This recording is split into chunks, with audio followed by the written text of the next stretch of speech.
अस्सलाम वालेकुम दोस्तों, जरा तसव्वुर करें कि आज के इस टेक्नोलॉजी के भरपूर दौर में कोई इस्लाम दुश्मन कौम खाना काबा को जलाने की कोशिश करे तो इसका क्या नतीजा निकलेगा। खाना काबा जो कि इस कायनात में तमाम मुसलमानों के लिए मुकद्दस तरीन मकाम है, जिसकी हिफाजत के लिए हर मुसलमान तन मन की बाजी लगाने को तैयार हो जाए। माजी में भी कई मरतबा इस तरह के मजमूम हमलों का शिकार रहा है, लेकिन हमेशा अल्लाह ताला की मदद साथ रही और ये मकाम आज भी अल्लाह की हिफाजत में है। ये और बात है कि इस्लाम दुश्मन अनासर हमेशा से मौजूद रहे हैं और ये आज भी इसी तरह मौजूद है और खाना काबा को इनकी तरफ से तबाही और संगीन खतरात का हमेशा सामना रहा है। नाज़रीन, माजी के औराक पलटे तो 570 ईस्वी का वाकया आज भी पूरी तफसीलात के साथ मौजूद है, जब अबराहा और उसकी फौज ने खाना काबा पर चढ़ाई कर दी थी। अबराहा की फौज की एक मशहूर खासियत ये थी कि वो अपनी जंगों में हाथियों का इस्तेमाल करते थे, जो इस कुरे अर्ज के अजीम और ताकतवर तरीन जानवरों में से एक है। रिवायात में आता है कि अबरा के खाना काबा पर उस हमले की वजह यमन के शहर सेना में वाक़े ग्रैंड कैथेड्रल था, जिसे उसने तामीर करवाया था और वो हज्जाज को मक्का से अपने कैथेड्रल की तरफ मोड़ना चाहता था। जब अबराहा की फौज काबा को ढाने के इरादे से मक्का के करीब पहुंची तो एक मौजज़ाना वाकया पेश आया जिसने काबा को बचा लिया। अबाबील के नाम से मशहूर परिंदों के झुंड ने फौज पर छोटे पत्थरों से हमला कर दिया। इस हमले की वजह से शदीद किस्म की अफरा तफरी फैल गई और फौज को पसपाई का सामना करना पड़ा। इस वाक़े का जिक्र कुरान मजीद की सूरह फील में भी किया गया है। क्या आपने नहीं देखा कि आपके रब ने हाथी के मालिकों के साथ क्या सलूक किया? क्या उसने उनकी तदबीर को भटका नहीं दिया? उनके खिलाफ परिंदे झुंड की सूरत इकट्ठे होकर उन पर पकी हुई मिट्टी के पत्थरों से मारते हैं और उन्हें खाए हुए भूसे की तरह कर देते हैं। अल्लाह ताला ने उन काफरों को पलक झपकते ही तबाह कर दिया, काबा की हुर्मत की हिफाजत की और अपनी कुदरत और रहमत का भरपूर मुजाहरा किया।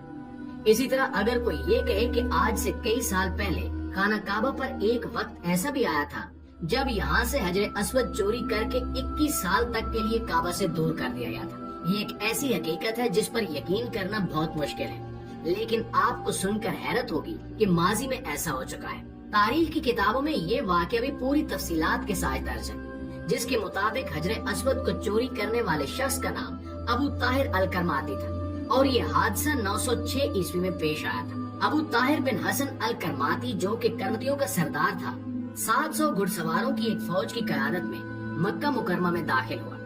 उसने कई हाजियों को कत्ल कर दिया और आखिर में हजरे अस्वद को उठाकर काबा की चोटी पर ले गया। वहाँ अबू ताहिर ने चीख चीख कर कहा कि मैं खुदा में हूँ और खुदा मुझ में है। तुम्हारा खुदा कहाँ है? मैं तुम्हारा अजीम खुदा हूँ। कहाँ है वो अल्लाह के परिंदे जो कुरान के मुताबिक काबा की हिफाजत करते हैं? इन सारे कुफरिया कलमात और दावों के बाद उसने अपनी फौज की मदद से हजरे अस्वद को अपने कब्जे में ले लिया और खाना काबा के तकद्दुस को पामाल करते हुए दीनी तालीमात को रौंदते हुए वहाँ से फरार हो गया। बाद में मुख्तलिफ जंगों के बाद वो और उसकी फौज बिल आखिर शिकस्त खा गए और हजरे अस्वद को वापस लाया गया। नाज़रीन गिरामी, इसी तरह तारीख में एक और फितने का जिक्र भी है, जिसके मुताबिक उमवी जनरल अल हज्जाज बिन यूसुफ ने 683 ईस्वी में मक्का मुकरमा पर हमला किया। उस जंग के दौरान हज्जाज बिन यूसुफ और उसकी फौज की तरफ से काबा पर भी हमला किया गया और इसे पत्थरों से टकरा कर नुकसान पहुँचाया गया। उस जंग के बाद जब हज्जाज बिन यूसुफ और उसकी फौज को शिकस्त दी गई तो खाना काबा की दोबारा से तामीर कर दी गई। प्यारे साथियों, ये और इस तरह के वाकयात हजारों साल पहले के हैं, लेकिन आपको बताते चलें कि जदीद दौर में भी खाना काबा पर न सिर्फ हमलों की कोशिशें की गई हैं, बल्कि इसकी हुर्मत को मिट्टी में मिलाने की कोशिश भी की गई है।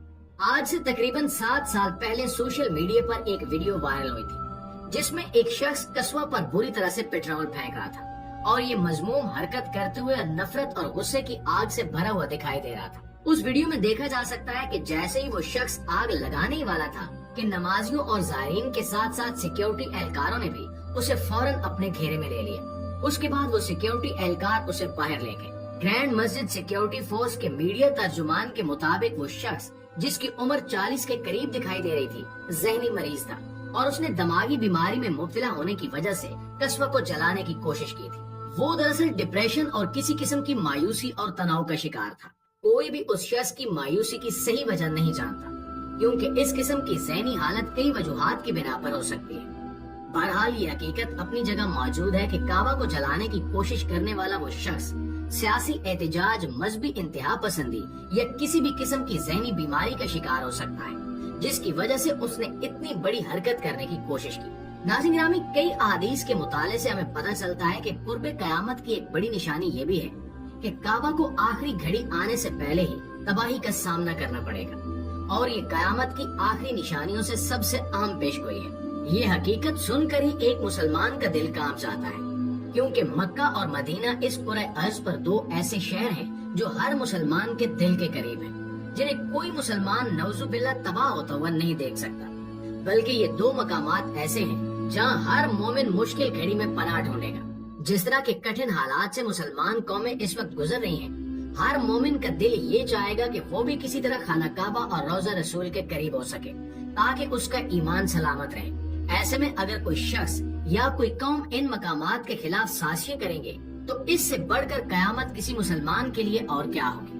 پیارے دوستو، حدیث میں آیا ہے کہ حبشہ سے کعبہ کو تباہ کر کے اس کا خزانہ اور قصبہ چرا لیا جائے گا، اور اس قسم کے واقعات دیکھنے کے بعد ایسا لگتا ہے کہ وہ وقت اب زیادہ دور نہیں ہے۔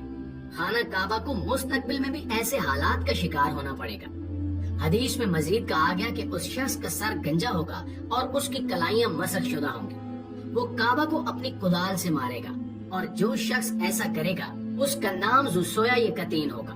وہ ایتھوپیا سے ہوگا اور کعبہ کا غلاف اور خزانہ چرانے کے لیے کعبہ کو تباہ کر دے گا۔ اور مزید یہ کہ یہ واقعہ اس وقت پیش آئے گا جب دنیا میں کوئی مومن مسلمان باقی نہیں رہے گا۔ دوستو، قرآن مجید کی سورہ الانبیاء کی آیات 21 تا 96 کی تصویر میں، جس میں یاجوج ماجوج کے واقعے کا ذکر ہے، یہ بھی بیان کیا گیا ہے کہ وہ سب سے پہلے حضرت عیسیٰ علیہ السلام کے وقت ظاہر ہوں گے۔ حضرت عیسیٰ 700 سے 800 مسلمان سپاہیوں کی ایک فوج کی قیادت کریں گے جو لڑائی کے لیے کوچ کریں گے۔ اللہ یمن کی سمت سے ہوا کا ایک جھونکا بھیجے گا جو ہر مومن مسلمان کی روح کو اپنی لپیٹ میں لے لے گا۔ اس وقت صرف بدترین کردار والے لوگ زندہ ہوں گے، وہ لوگ جانوروں کی طرح کام کرنے لگیں گے۔ حدیث میں یہ بھی آیا ہے کہ اس وقت قیامت بہت قریب ہوگی۔ اللہ تعالیٰ سے دعا ہے کہ وہ ہمیں اس بھیانک گھڑی سے بچائے، ہمیں دنیا میں بھی بھلائی عطا فرمائے اور آخرت میں بھی، اور خانہ کعبہ کو ہر قسم کے نقصان سے بچائے، اور تمام مومنین کو تقوی اور استقامت کے راستے پر چلنے کی توفیق عطا فرمائے۔